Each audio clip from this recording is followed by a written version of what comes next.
UKLO 1 year masters. No IELTS required up to 5 years visa. High visa success rate. ఏమ్మా ఎక్కడి నుంచి వచ్చారు, ఏంటి ప్రాబ్లం? మాది తూర్పుగోదావరి జిల్లా అమ్మ, కాజులూరు గ్రామం మండలమేనమ్మా. మాది అత్తోరిది వెంటూరు, రామచంద్రపురం పక్కన వెంటూరు అమ్మ. మా అమ్మగారిది కాజులూరు, సొంత అన్నయ్య అమ్మ. ప్రాబ్లం ఇప్పుడు మీ అన్నయ్య తోట? మా కోడలతోనమ్మా, అన్నయ్య కోడలు కూడా మొత్తం ఫ్యామిలీ. మీరిద్దరు ఎవరమ్మా? తల్లి కొడుకు. మీ అబ్బాయి ప్రాబ్లం మీ అబ్బాయిదా? అవును, వాళ్ళ భార్యతో ప్రాబ్లం. చెప్పండి. ఫస్ట్ అన్నయ్య కూతురు బి ఫార్మసీ చదివిందమ్మ అమ్మాయి.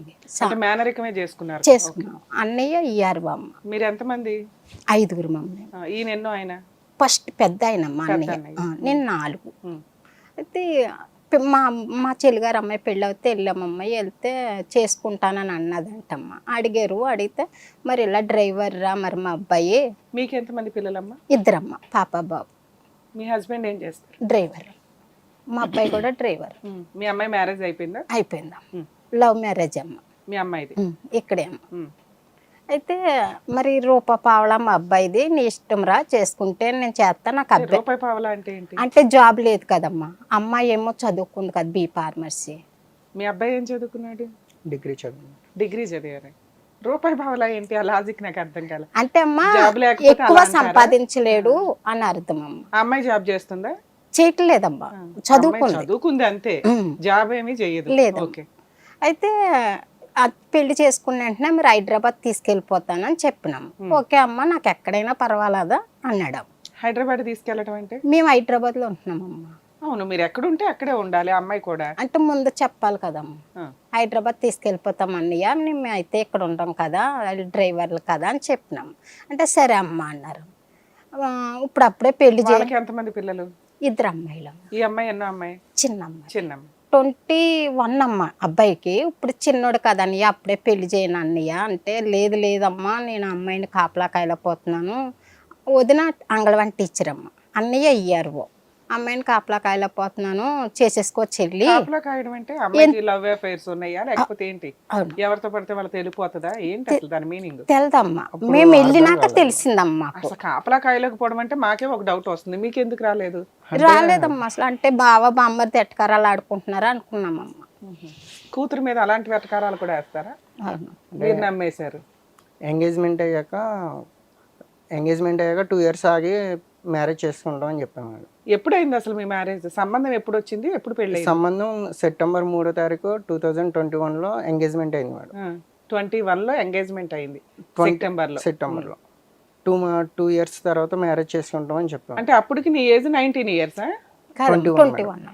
ఎంగేజ్మెంట్ టైంకి 21 కంప్లీట్ అయినాక పెళ్లి చేశారు అంతేగా? 2 ఇయర్స్ కి. అంటే 23లో మ్యారేజ్. 2 ఇయర్స్ అని మాట్లాడుకున్నాం మేడం. అయితే ఓకే అని మాటల్లో ఓకే అన్నారు. తర్వాత ఎంగేజ్మెంట్ అయిపోయిన తర్వాత పెళ్లి చేసేయండి అని హడావుడి పడ్డారు. ఇంట్లో ఒకరితో ఉంటుంది, మేమేమో డ్యూటీలకు వెళ్ళిపోతున్నాం. అలా అక్క ఏం చేస్తుంది? వాళ్ళకి ఇంట్లోనే ఉంటది. అమ్మాయికి మ్యారేజ్ అయిపోయి వాళ్ళ ఇంట్లో ఉంటుంది, ఈ పిల్ల ఒక్కటే ఇంట్లో ఉంటది. కాబట్టి ఏం చేస్తుందో అనే భయంతో ఎంగేజ్మెంట్ అయిపోయింది కదా పెళ్లి చేసేద్దాం చెల్లి అని మిమ్మల్ని ఫోర్స్ చేశారు. 2022 జనవరి. ఎంగేజ్మెంట్ కి ముందు అమ్మాయితో మీకు ఏమన్నా మరదలే కదా, అంత పరిచయం, చక్కగా ఫ్రెండ్షిప్, లవ్ చేసుడు, పెళ్లి చేసుకుందాం అనుకోవడం ఇలాంటివి ఏమైనా ఉన్నాయా? ఎంగేజ్మెంట్ అయినాక 3 నెలలు గ్యాప్ ఉందమ్మ మధ్యలో. ఫోన్ చేసేవాడంటమ్మా. అంత మళ్ళీ చేస్తే బిజీ వచ్చేది. మా డాడీ చేస్తాను అది ఇది అని చెప్పి పెడేసేది, అవాయిడ్ చేసేది. అసలు అమ్మాయికి ఇష్టమేనా ఈ పెళ్లి? ఇష్టం. తర్వాత హైదరాబాద్ మ్యారేజ్ అయ్యాక హైదరాబాద్ వచ్చాక మరి 3 months లో మ్యారేజ్ ఎందుకు చేసేసారు అంత హడావుడిగా? వాళ్ళంటే ప్రెజర్ చేశారు, మీకు ఆల్రెడీ ముందు నుంచి కొంచెం జాగ్రత్త పడదామని ఉంది. ఎందుకంటే శాలరీ తక్కువ ఉంది, ఏదైనా జాబ్ కొంచెం పర్మనెంట్గా కంటిన్యూగా ₹1 సంపాదించుకున్నాక చేసుకుందామని మీ ప్లాన్. ఈలోపు మీ ఇద్దరు ఒక ర్యాపోని మెయింటైన్ చేస్తే అసలు అమ్మాయి ఏంటి, వాళ్ళ నాన్న అలా అంటానికి కారణం ఏంటి? మా అమ్మాయిని కాపాడలేకపోతున్నాము అని. అమ్మాయి అన్నట్టు మాకు తెలదమ్మా, మా ఆయన తర్వాత చెప్పారు మాతో. మీ ఆయనతో అంటే అదేదో టేక్ ఈజీగా తీసుకున్నాడు, మా దగ్గర అయితే అనలేదమ్మా. ఈలాగా ఎంగేజ్మెంట్ అయిందమ్మా. అయినాక పెళ్ళి అయిపోయింది. పెళ్ళి అయిపోయినాక నేను ఒక మేడం గారి ఇంట్లో 8 సంవత్సరాలు పనిచేసినాం. అమ్మగారు బి ఫార్మసీ అన్నా కదా, జాబ్ ఇప్పిస్తాను శాంతి, తీసుకురా కోడలికి అన్నారు. వాళ్ళ దగ్గర అప్పటికి 6 నెలల మట్టి నుంచి డ్రైవింగ్ చేస్తున్నాడు. వాళ్ళు అమెరికాలో ఉంటారు, ఇక్కడికి వచ్చారమ్మ డ్యూటీ చెయ్యాలి. అసలు అమ్మాయికి జాబ్ చేసే ఉద్దేశం ఉందా? అడిగినామమ్మా మేము, నేను హైదరాబాద్ వస్తాను చేస్తాను అని చెప్పి అవి సర్టిఫికెట్లు ఉంటాయి కదమ్మా అవి కూడా తెచ్చుకుంది. ఓకే. ఒరిజినల్స్ లో డూప్లికేట్స్ ఇచ్చారు మేడం. అంటే బీఫార్మసీ వాళ్ళ దగ్గరే ఉంటాయి. అయితే సర్టిఫికెట్లు అవి ఏం తీసుకోకుండా జాబ్ ఇచ్చారు మేడం. జాబ్ ఇస్తే ఒక 2 months చేసింది మేడం. పెళ్ళి అయ్యింది. పెళ్లి తర్వాత చెప్పండి. పెళ్లి తర్వాత హైదరాబాద్ వచ్చేసిన మేడం. వచ్చేసాక ఎప్పుడైంది మ్యారేజ్? 2022 జనవరి 3వ తారీఖు అయింది మేడం. ఓకే. అయ్యాక ఇక్కడికి వచ్చి ఇది ఇంటర్వ్యూ చేసుకున్నారు మేడం మా మేడం వాళ్ళు. జాబ్ గురించి ఏం చదువుకున్నా ఏంటి అవి కనుక్కొని జాబ్ ఇప్పించి చేసుకుంటే ఒక 2 months చేశారు మేడం. తర్వాత నేను చేయలేకపోతున్నాను అది ఇది అని చెప్పి మ్యారేజ్ అయిన ఎన్ని మంత్స్ కి జాబ్ జాయిన్ అయింది? 2 నెలలకి 2 నెలలు గ్యాప్ తీసుకున్నారు. తర్వాత జాబ్ వెతికారు. మీరు పనిచేసే వాళ్ళే రిఫర్ చేసి ఒక జాబ్ ఇప్పించారు. శాలరీ ఎంతమ్మా? శాలరీ ఫస్ట్ 10,000 ఇస్తాం. 6 months చెయ్యి ఇక్కడ, తర్వాత మీ ఇద్దరిని అమెరికా తీసుకెళ్ళిపోతాను నేను అని చెప్పారు మేడం.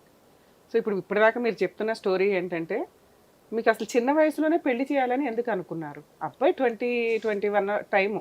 అవును. అంత చిన్న అబ్బాయికి ఎందుకు అంటే కరోనా వచ్చింది కదా, ఏమో మళ్ళీ కరోనా వస్తే ఎలా ఉంటామో ఏంటో, అమ్మాయి దగ్గర అమ్మాయి చేసుకుంటాను అంటున్నారు కదా, జాబ్ చేస్తుంది, ఇంకా చెల్లికి ఎలాగ పెళ్లి చేసేసాం కదా, నువ్వు కూడా చేసేసుకుంటే మీరు ఫ్యామిలీ మేము ఫ్యామిలీ ఇంకా హైదరాబాద్ లో కోవిడ్ టైంలో ఎవరు పడితే వాళ్ళు ఎగిరిపోతున్నారు కాబట్టి మేము ఉండమో ఎందుకు వచ్చింది, పిల్లోడి పెళ్లి కూడా చేసేస్తే బెటర్ అనుకున్నారు. అందులోనూ ఎదురుగా అన్నయ్య కూతురు సంబంధం రెడీగా ఉంది. ఎందుకంటే మీరు అంటున్నది సెప్టెంబర్ 2020, అంటే మార్చిలోనే మనకి కోవిడ్ ఒక ఫస్ట్ వేవ్ తగ్గి ఏదో అలా ఊపిరి పీల్చుకుంటున్నారు జనాలు. ఆ టైంలో మీరు ఈ అబ్బాయికి ఎంగేజ్మెంట్ చేశారు. సెకండ్ వేవ్ టైంకి అదే 21 సెకండ్ వేవ్ టైంకి అయిపోయింది. 2022 జనవరిలో పెళ్లి కూడా చేస్తారు వెంటనే. 21 సెప్టెంబర్లో మీ ఎంగేజ్మెంట్ అయింది అంతేగా. 22 జనవరిలో పెళ్లి అయిపోయింది. ఓ 2 months ఇక్కడికి వచ్చారు. ఇంతలోకి అమ్మాయికి ఒక జాబ్ చూపించారు. ఆ 2 months ఇంకొక 2 months అమ్మాయి జాబ్ చేసింది అంతే. లేదమ్మా, ఈ లోకంలో వెళ్తూ వస్తూ ఉందమ్మా. 10 రోజులు ఇక్కడ ఉండేది, 10 రోజులు అమ్మగారి ఇంటికి వెళ్ళేది. 2 months లోనే ఇంటికి వెళ్ళి రావడం. అంటే మీ ఇంట్లో ఎవరెవరు ఉంటారు? మీ నలుగురేగా, మీరు మీ హస్బెండ్ ఈయన అలా. మళ్ళీ ఇక్కడికి వచ్చిన తర్వాత మాది గుడిసమ్మ, గుడిసెలో పెట్టింది చదువుకుండి పిల్లని అంటారని నేను ఫ్లాట్ తీసి పెట్టినమ్మ రెంట్కి. చదువుకున్న అమ్మాయి కదా, అందరిని వదిలేసి వస్తుంది. వాళ్ళు ఉన్న వాళ్ళ లేదమ్మా, ఏమున్నవాళ్ళు ఏం కాదు, వాళ్ళదే పెంకిటిల్లేనమ్మా. అంటే బాగోదు కొత్త కోళ్ళు మళ్ళీ నన్ను తప్పుగా స్త్రీధనంగా ఇచ్చి పంపించారా ఆ పిల్లకి? కట్నం రూపంలో మేము కట్నం వద్దన్నా. మీరు వద్దన్నారా? అమ్మాయికి ఏమైనా ఇచ్చి పంపించారా? అంటే అక్కకి 2 లక్షలు ఇచ్చాము, నీకు 2 లక్షలు ఇస్తాము అని చెప్పి 2 లక్షలు ఇచ్చారు. కూతురికి 2 లక్షలు ఇచ్చారు. తర్వాత సడన్ గా మానేసిందాం డ్యూటీ. ఎందుకు మానేసావని అడిగినాం. నేను అడిగితే నాకు అర్థమవుతలేదు. చేసేదమ్మా జాబ్ ఐఎఫ్ సొసైటీలో. నేను చేయలేకపోతున్నాను, నాకు అర్థమవుతలేదు అని అన్నదాం. అదేంటి ఇప్పుడు దాకా అర్థమవుతుందన్నా, కంప్యూటర్ కూడా ఇచ్చారు కదా, ఎందుకు మానేసావంటే నాకు అసలు అర్థమవుతలేదు బాప్ప, నేను చేయను. సడన్ గా ఒక మాట అన్నదమ్మా, నాకు ఇష్టం లేదు ఈ పెళ్ళి, మా నాన్న చచ్చిపోతాను అన్న వల్ల నేను చేసుకున్నాను అన్నది. సరిపోయింది. జాబ్ ఇష్టం లేదు, పెళ్లి ఇష్టం లేదు.